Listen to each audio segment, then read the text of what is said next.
আগামী 28শে আগস্ট তৃণমূল ছাত্র পরিষদের প্রতিষ্ঠা দিবসকে কেন্দ্র করে এক প্রতিষ্ঠিত সভার আয়োজন করা হয় মালদায়।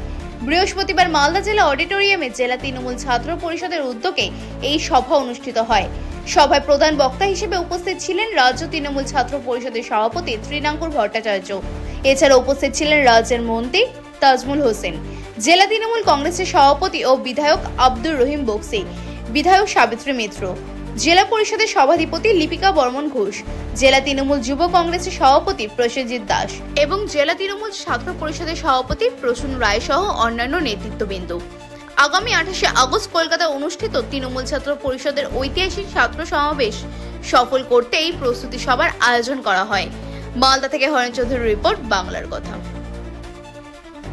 আমরা প্রতিবারই 28শে আগস্ট তৃণমূল ছাত্র পরিষদের প্রতিষ্ঠা দিবস পালন করার জন্য কলকাতার দিকে রওনা হই। গান্ধী মূর্তি পাদদেশে ঐতিহাসিক ছাত্র সমাবেশ হয়, লক্ষাধিক ছাত্র সমাবেশ, এবং সেখানে মমতা বন্দ্যোপাধ্যায় প্রধান বক্তা হিসেবে বক্তব্য রাখেন, অভিষেক বন্দ্যোপাধ্যায় বক্তব্য রাখেন। সেই সভাকে সফল করার জন্য আমরা আজকে মালদা জেলা তৃণমূল ছাত্র পরিষদের পক্ষ থেকে কলেজ অডিটোরিয়ামে দুর্গা কিংবার সদনে প্রস্তুতি সভা আয়োজন করেছি। 28শে আগস্টকে সামনে রেখে বাংলার প্রত্যেকটি জেলায় আমি যাচ্ছি এবং তাদের সঙ্গে কথা বলছি, মানুষের ওষুধে মিটিং করছি।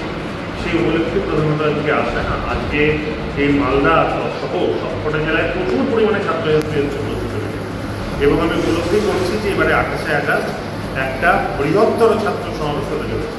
আজকে নেত্রীর ডাকে উপস্থিত হবো সবাই, অভিষেক বন্দ্যোপাধ্যায় বক্তব্য রাখবে। এটা আমাদের কাছে খুব বড় পাওয়া।